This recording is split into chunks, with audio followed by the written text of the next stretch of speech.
ஆண்டவர் இயேசு கிறிஸ்துவின் நாமத்தினாலே உங்கள் யாவருக்கும் அன்பான வாழ்த்துக்கள். இந்த ஞாயிற்றுக்கிழமையில கூட கர்த்தர் நமக்கு கொடுக்கிற வார்த்தை எரேமியா தீர்க்க தரிசன புஸ்தகத்திலே 31வது அதிகாரத்திலே 14வது வசனம், என் ஜனங்கள் நான் அளிக்கும் நன்மையினால் திருப்தியாவார்கள். ஆண்டவருக்கே மகிமை உண்டாவதாக. இன்றைக்கு கர்த்தர் நமக்கு கொடுக்கிற நல்ல ஒரு வார்த்தை என்னவென்று சொன்னால், கர்த்தர் உங்க வாழ்வை திருப்தியாக மாற்றுவார், நிறைவாக மாற்றுவார் என்று சொல்லி வேதம் சொல்லுகிறது. பாருங்க, இந்த உலகத்திலே சில வேளைகளிலே நம்ம சில காரியங்களை குறித்து திருப்தி அடையாமல் இருக்கிறோம். பாருங்க, நம்ம சில காரியங்களை செய்து முடித்து விடுகிறோம், வேலையை செய்து முடித்து விடுகிறோம்.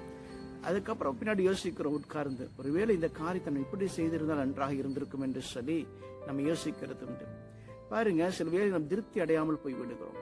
பாருங்க, சில வேளையில் ஊதிய உயர்வு கொடுக்கும் பொழுது நம்ம என்ன நினைக்கிறோம், இதை காட்டிலும் கொஞ்சம் அதிகமாக கொடுத்திருந்தால் நன்றாக இருக்கும் என்று சொல்லி நம்ம யோசிக்கிறோம். நம்ம சில வேளை திருப்தி அடையாமல் இருந்து விடுகிறோம் என்று சொல்லி பார்க்கிறோம். ஆனால் கர்த்தருடைய வார்த்தை என்ன சொல்கிறது சொன்னால், ஆண்டவர் தருகிற நன்மை அது நம்முடைய வாழ்க்கையை திருப்தியாக மாற்றுகிறது. நம்முடைய இருதயத்திலே கலிகூறுதலை கொண்டு வரும், அது நம்முடைய இருதயத்திலே சந்தோஷத்தை கொண்டு வரும் என்று வேதம் சொல்லுகிறது. பாருங்க, லூக்கா எழுதின சுவிசேஷத்திலே 9வது அதிகாரத்திலே 10 முதல் 17வது வசனத்தை வரைக்கும் வாசிக்கும் பொழுது அந்த இடத்தில் ஒரு சம்பவத்தை நான் உங்களுக்கு காண்பித்துக் கொடுக்க விரும்புகிறேன். அந்த இடத்திலே இயேசு கிறிஸ்து பெத்சாயிதா எனப்படுகிற ஒரு வனாந்தரத்தில் இருக்கிறார். அப்பொழுது திரளான ஜனங்கள் அவரிடத்தில் கூடி வந்து விடுகிறார்கள்.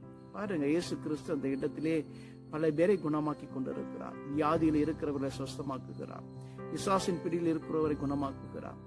இப்படிப்பட்ட காரியங்கள் எல்லாம் இயேசு கிறிஸ்து அந்த இடத்திலே செய்து கொண்டிருக்கிறார். அப்பொழுது அந்த இடத்தில் இருக்கக்கூடியவர்கள் எல்லாம் ஏராளமான ஜனங்களாக இருக்கிறார்கள். அவர்கள் உணவு இல்லாமல் இருக்கிறார்கள். ஆண்டவர் இயேசு கிறிஸ்து தம்முடைய சீஷர்களை அழைத்து அவர்களுக்கு நீங்க உணவு கொடுங்கள் என்று சொல்லி கேட்கிறார். ஆனால் அவர் சீஷர்கள் என்ன சொல்றாங்க பாருங்க, வனாந்தரமான இடம், இந்த இடத்துல உணவுக்கு எங்கே போக முடியும், அதனால நாம் அவர்களை அனுப்பிவிடலாம். அவர்கள் பக்கத்தில் இருக்கக்கூடிய ஊர்களுக்கோ கிராமங்களுக்கோ சென்று தங்களுக்கு வேண்டிய உணவை அவர்கள் எடுத்துக்கொள்ள முடியும் என்று சொல்லி அவர்களிடத்தில் சொல்லுகிறார். அந்த இயேசு கிறிஸ்து பாருங்க, அவர்களை அப்படி அனுப்பவில்லை, அவர்களை சோர்வோடு கூட அனுப்ப விரும்பவில்லை. பாருங்க, இவ்வளவு நாட்களாக இவரோடு கூட உட்கார்ந்து கொண்டிருக்கக்கூடிய தம்முடைய ஜனங்களுக்கு நன்மை செய்ய வேண்டும் என்று சொல்லி விரும்புகிறார். அவர்களுக்கு நன்மை கொடுக்க வேண்டும் என்று சொல்லி விரும்புகிறார்.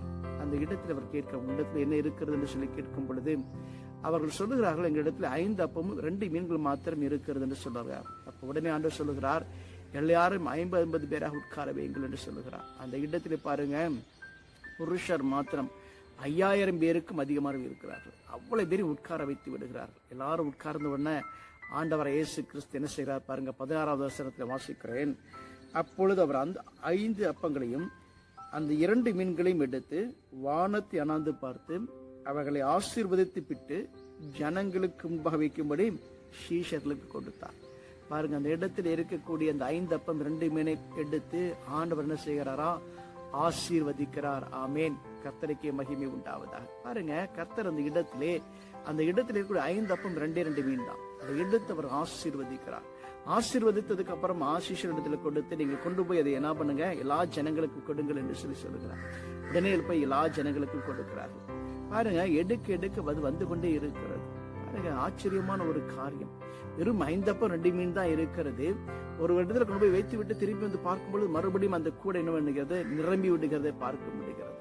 பாருங்க, கடைசியில 17வது வசனத்தில் வாசிக்கும் பொழுது எல்லாரும் சாப்பிட்டு திருப்தி அடைந்தார்கள், மீதியான துணிக்கு 12 கோடி நிறைய எடுத்தார்கள். ஆண்டவருக்கு மகிமை உண்டாகட்டும். பாருங்க, இந்த இடத்திலே 5000 புருஷர்களுக்கு அதிகமான ஜனங்கள் இருக்கிறார்கள். புருஷர்கள் மாத்திரம் 5000 பேர். அதை தவிர பிள்ளைகள் இருக்கிறார்கள், பெண்கள் இருக்கிறார்கள். எல்லாரும் சாப்பிடுகிறார்கள், எல்லாரும் திருப்தியாய் சாப்பிடுகிறார்கள்.